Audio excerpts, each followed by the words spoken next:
بسم اللہ الرحمن الرحیم۔ معزز خاتم حضرات، السلام علیکم ورحمۃ اللہ وبرکاتہ۔ قیامت کا دن بہت شدت والا ہے۔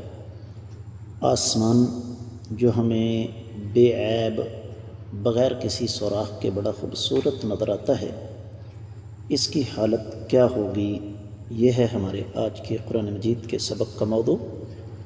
آئیے سب سے پہلے آیت مبارکہ کی تلاوت کرتے ہیں۔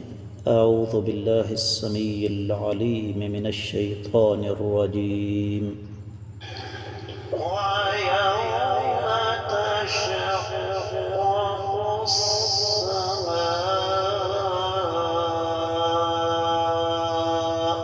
بِالْغَمَامِ وَنُزِّلَ الْمَلَائِكَةُ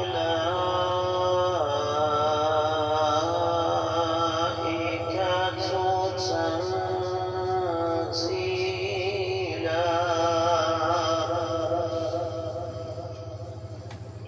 وَيَوْمَ تَشَقَّقُ السَّمَاءُ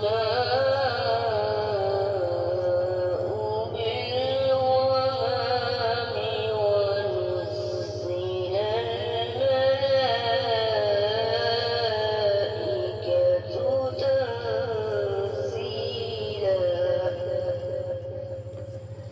معزز خاتم حضرات، رب کائنات کی پاکیزہ کتاب قرآن مجید 19واں پارہ سورۃ الفرقان آیت مبارکہ ہے 25ویں۔ اللہ رب العزت ارشاد فرماتے ہیں، اور جس دن آسمان بادل سمیت پھٹ جائے گا اور فرشتے لگاتار اتارے جائیں گے۔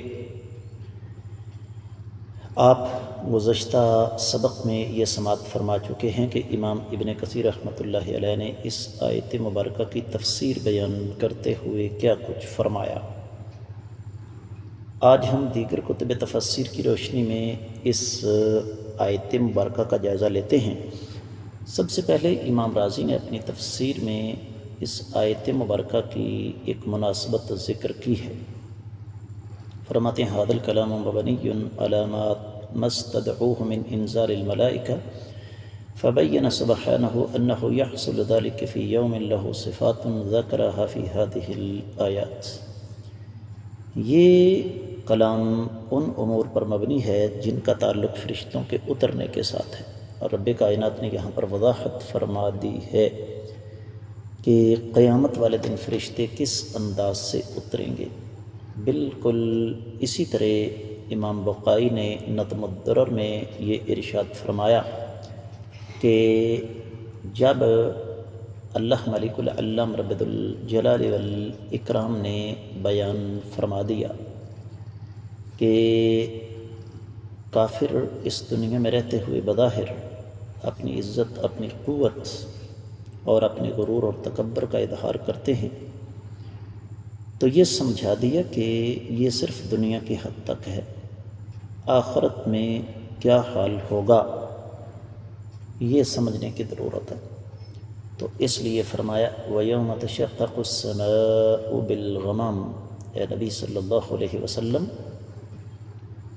آپ اس بات کا تذکرہ فرما دیجئے کہ قیامت والے دن آسمان سفید باریک بادلوں کی شکل میں پھٹ جائیں گے۔ امام ابن جریر نے اپنی تفسیر میں، اور امام واحدی نے تفسیر الوجیز میں، امام قرطبی، امام سعدی اور امام شنقیطی نے فرما دیا کہ قیامت والے دن صورتحال یہ ہوگی کہ یہ آسمان جو ہمیں بے عیب نظر آتا ہے، اس کی حالت یہ ہوگی کہ یہ ٹکڑے ٹکڑے ہو جائے گا، اور ہمیں پھر فضا میں سوائے بادلوں کے اور کچھ بھی نظر نہیں آئے گا۔ وَنُزِّلَ الْمَلَائِکَةُ، اور فرشتے جو ہیں وہ اتریں گے۔ یہ رب کائنات کا حکم ہوگا، جس طرح کہ سورۃ النحل کی 33ویں آیت مبارکہ ہے، هل ينظرون إلا أن تأتيهم الملائكة أو يأتي أمر ربك۔ کیا یہ لوگ انتظار کر رہے ہیں کہ ان کے پاس فرشتے ہیں یا اللہ تعالیٰ کا حکم آ جائے۔ سورۃ الفجر 22ویں آیت مبارکہ ہے، وَجَاءَ رَبُّكَ وَالْمَلَكُ صَفًّا صَفًّا، آپ کا رب اور فرشتے صفیں بناتے ہوئے صفوں کی شکل میں آئیں گے۔ اہل علم یہ لکھتے ہیں کہ قیامت کا دن اس میں تمام کی تمام حدود کھول دی جائیں گی اور فرشتوں کے اترنے میں جتنی بھی رکاوٹیں ہیں وہ ساری کی ساری ختم ہو جائیں گی، اور اللہ تعالیٰ کی طرف سے سب کو اجازت ہوگی کہ اترو، جس طرح رب کائنات فرماتے ہیں وَفُتِحَتِ السَّمَاءُ فَكَانَتْ أَبْوَابًا، آسمان کھول دیے جائیں گے اور اس کے آسمانوں کے باقاعدہ دروازے ہوں گے، اور آسمان بالکل ٹکڑے ٹکڑے ہوں گے، اور یہ دراصل فرشتوں کو اجازت دینے کا ایک اشارہ ہوگا کہ جہاں پر لوگوں کو اکٹھا کیا جا رہا ہے، جہاں پر لوگوں کا حساب ہو رہا ہے، وہاں پر پہنچو۔ اور قرآن مجید کی بہت ساری آیات مبارکات ہمیں یہ بتاتی ہیں کہ یہ دراصل اس دنیا کی انتہا کی طرف اشارہ ہے۔ آسمان سے جب بڑے بڑے حوادث ہوں گے تو زمین کانپے گی، پہاڑ چل پڑیں گے، سمندر پھٹ جائیں گے اور ان میں طغیانی آ جائے گی، بلکہ بعض اہل علم تو یہ کہتے ہیں کہ سمندر آگ بن جائیں گے، ستارے مٹا دیے جائیں گے اور آسمان ٹکڑے ٹکڑے کر دیے جائیں گے، پھر سورج اور چاند کو جمع کیا جائے گا اور آسمانوں کی حالت ایسے ہو جائے گی جیسے وہ دھواں ہیں، پھر دھوئیں کے بعد یہ سرخی کی طرف چلے جائیں گے۔ اہل علم یہ فرماتے ہیں کہ اس آیت مبارکہ میں رب کائنات نے اپنی مخلوق کو 3 چیزوں سے ڈرایا۔ سب سے پہلے آسمانوں کا پھٹ جانا، سورۃ الرحمن 37ویں آیت مبارکہ فَإِذَا انشَقَّتِ السَّمَاءُ فَكَانَتْ وَرْدَةً كَالدِّهَانِ، سورۃ الحاقہ 16ویں آیت مبارکہ وَانشَقَّتِ السَّمَاءُ فَهِيَ يَوْمَئِذٍ وَاهِيَةٌ، سورۃ الانشقاق پہلی آیت مبارکہ اِذَا السَّمَاءُ انشَقَّتْ۔ سب کا مفہوم ایک ہی ہے کہ آسمان جو ہیں وہ بادلوں کے نازل ہونے کی وجہ سے پھٹ جائیں گے۔ دوسری چیز جس سے اللہ تعالیٰ نے اپنی مخلوق کو ڈرایا ہے وہ ہے فرشتوں کا اترنا،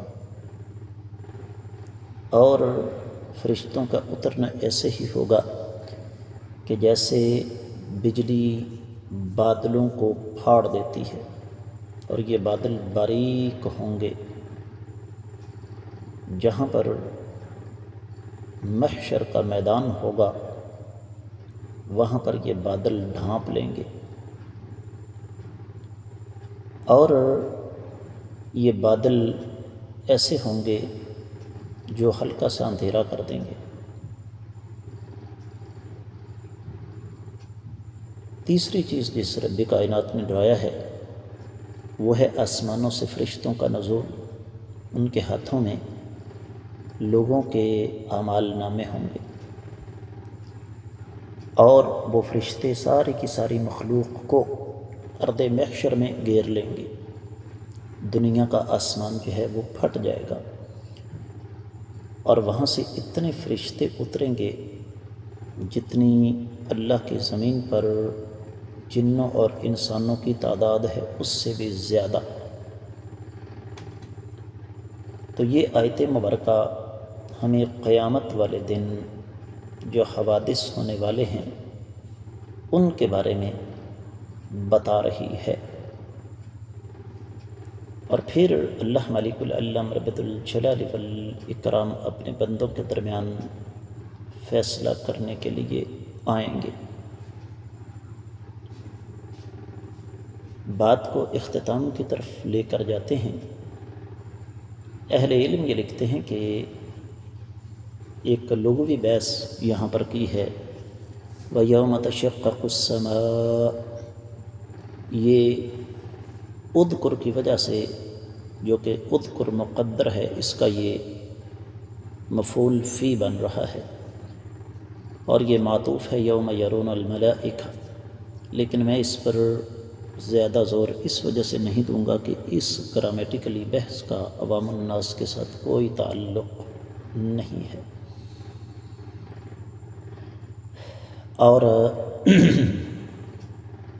اہل علم یہ لکھتے ہیں کہ دراصل فرشتے چونکہ ہر آسمان پر ہیں تو سب سے پہلے آسمان دنیا کے فرشتے اتریں گے، پھر دوسرے آسمان کے، پھر تیسرے آسمان کے، تو یہ تعداد ایک تسلسل کے ساتھ بڑھتی جائے گی۔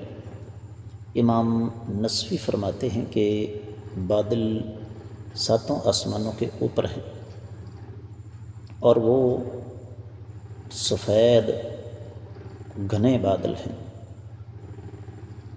اللہ ملک العلم رب الجلال والاکرام نے ان کو اپنی قدرت کاملہ سے تھام رکھا ہے، ان کا وزن بہت زیادہ ہے، تو جب اللہ تعالیٰ کا حکم ہوگا تو آسمان پھٹیں گے اور ان بادلوں کے وزن کی وجہ سے پھٹ جائیں گے۔ تفسیر روح البیان میں ایک اور بات لکھی ہوئی ہے کہ اگر یہ بات کہی جائے کہ یہ دنیا بھی آسمانوں کی طرح ہے، کیونکہ یہ سارے کا سارا سلسلہ ہے تو گول، تو پھر یہ دنیا زمین اتنی چھوٹی ہے تو پھر اتنے زیادہ فرشتوں کی تعداد اس زمین پر پوری کیسے آئے گی؟ اس کا جواب یہ ہے کہ اللہ تعالی زمین کو پھیلاؤ عطا فرما دیں گے، اس قدر زمین وسیع ہو جائے گی کہ فرشتے آسانی کے ساتھ اسے اپنے گھیرے میں لے لیں گے۔ اب آسمان تو قیامت کے روز پھٹیں گے، پھر فرشتوں کا نزول ہوگا،